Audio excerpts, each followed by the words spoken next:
म्हणजे आपल्या बोलीभाषेत एक म्हण आहे बघा, चवीचं खाणार त्याला देव देणार किंवा साखरेचं खाणार त्याला देव देणार. खरं तर साखरेचं खाल्ल्यावर डायबिटीस होतो असा एक गैरसमज पण आहे. त्याच्याबद्दल आपण नंतर बोलूच. परंतु चवीचं खाणार किंवा साखरेचं खाणार, गोड खाणार त्याला देव हे देणार, अशा बऱ्याच म्हणी आपल्याकडे प्रचलित आहेत. या कशावर आधारित येतो? तर चवीवर आधारित आहेत. म्हणजे तुमची एक डोक्यात एक चव असते की मला ही चव जास्त आवडते किंवा एखाद्याला ही चव जास्त आवडते.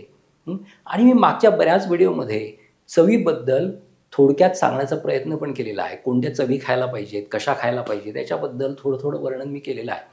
परंतु आज आपण या चवींचा विचार एक समग्र पद्धतीने किंवा एक छान आरोग्याचा दृष्टिकोन समोर ठेवून करणार आहोत. मी वैद्य अतुल काळे, होई आयुर्वेद साक्षरवर तुमचं सगळ्यांचं खूप स्वागत करतो. आज आपण बोलणार आहोत या चवींबद्दल, ज्या चवी आपल्या आरोग्यावर एक वेगळा परिणाम करत असतात. आपल्या शरीरामध्ये दोष असतात हे आपल्याला माहितीच आहे. 3 दोष असतात, वात, पित्त आणि कफ. या 3 दोषांवर या चवी कशा काम करतात बरं? आपल्या धातूंवर म्हणजे टिश्यूजवर म्हणजे रस, रक्त, मांस, मेद, अस्थि, मज्जा आणि शुक्र या 7ही धातूंवर या चवी कशा काम करतात याबद्दल आपण आज समग्र विचार करणार आहोत. त्या जोडीला आणखी पण राहिलंच की 3 मल, स्वेद, मूत्र आणि पुरीषा. म्हणजे हे जे 3 मल आहेत, त्वचेतून येणारा स्वेद, मूत्रमार्गावाटे येणारं मूत्र आणि मलाशयावाटे येणारा बाहेर मल, ज्याला आपण फिकल मटेरियल पण म्हणतो. या 3ही मलांवर या रसांचं काम होत असतं बघा. तर हे रस म्हणजे चवी या 6 प्रकारच्या असतात. एक असते मधुर चव म्हणजे गोड चव, दुसरी असते आम्ल चव म्हणजे ज्याला आपण आंबट म्हणतो, तिसरी आहे लवण ज्याला आपण खारट म्हणतो, नंतर कटू म्हणजे तिखट, नंतर तिक्त म्हणजे कडू आणि नंतरची आहे कषाय ज्याला आपण तुरट चव म्हणतो. या 6ही चवी ज्या आहेत त्या चवीशिवाय दुसरी चव कोणतीही नाही. या संपूर्ण जगामधल्या सगळ्या चवी किंवा टेस्ट ह्या 6 चवींमध्ये येतात.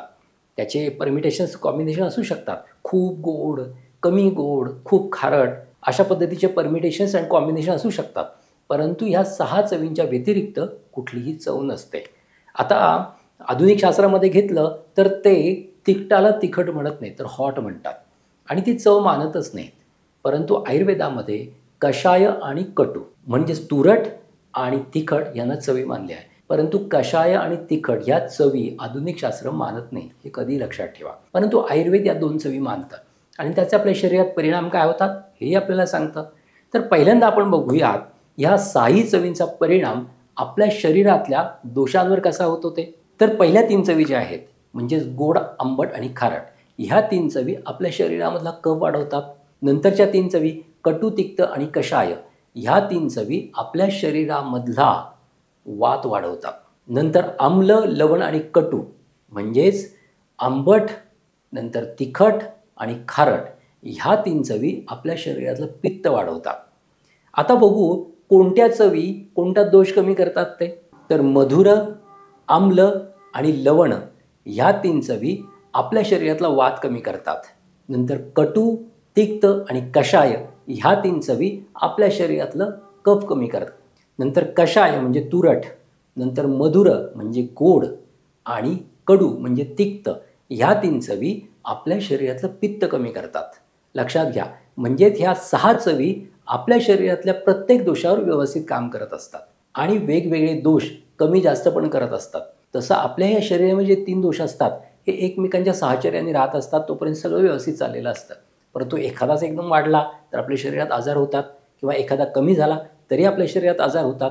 त्यामुळेच आपण जर या 6ही चवी व्यवस्थित प्रमाणात दररोज सेवन केल्या तर आपल्या शरीरातले दोष चांगले राहतात, वाढत नाहीत, कमी होत नाहीत आणि आपलं आरोग्य व्यवस्थित चांगलं राहतं.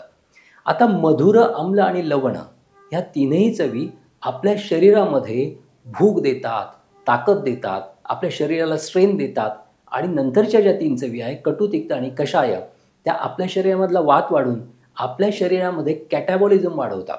म्हणजे आपल्या शरीराचा क्षय करण्यासाठी ह्या 3 चवी कारणीभूत असतात. म्हणजे तिखट, कडू आणि तुरट. पहिल्या ज्या 3 चवी आहेत म्हणजे गोड, आंबट आणि खारट ह्या आपल्या मलाशयातला मल बाहेर काढून टाकण्यासाठी फार उपयुक्त असतात. जर नीट घाम येत नसेल, जर मूत्रप्रवृत्ती नीट होत नसेल आणि शौचाला व्यवस्थित साफ होत नसेल तर गोड, आंबट आणि खारट ह्या 3 चवी सृष्ट, स्वेद, मूत्र आणि पुरीष म्हणून सांगितलेल्या आहेत. म्हणजे आपल्या मलाशयामध्ये किंवा मूत्राशयामध्ये जे मल असतात, जो बाहेर टाकण्यासारखा भाग असतो तो काढून टाकण्याचं काम या पहिल्या 3 चवी करतात. म्हणजे गोड, आंबट आणि खारट. नंतरच्या 3 चवी म्हणजे तिखट, कडू आणि तुरट ह्या 3 चवी मलाशयामध्ये मल बांधून ठेवायचं काम करतात. जर मलाची प्रवृत्ती खूप पातळ होत असेल किंवा मल जास्त बाहेर जात असेल तर शेवटच्या या 3 चवी फार उपयोगी पडतात. त्याच्यामुळे 6ही चवी, 6ही टेस्ट ज्याला आम्ही रस म्हणतो, त्या आपल्या शरीरावर, आपल्या दोषांवर, आपल्या धातूंवर आणि आपल्या मलांवर अशा पद्धतीने व्यवस्थित काम करत असतात आणि आपलं आरोग्य चांगलं ठेवत असतात. त्यामुळे आम्ही नेहमी म्हणतो की नित्यम सर्व रसाभ्यासा, सगळ्या चवी व्यवस्थित जेवा. हेच आवडतंय, तेच आवडतंय, गोडच जास्त खायचं किंवा आंबटच जास्त खायचं असं अजिबात करू नका. या 6ही चवी प्रमाणात घेतल्या तर आपलं आरोग्य उत्तम राहील.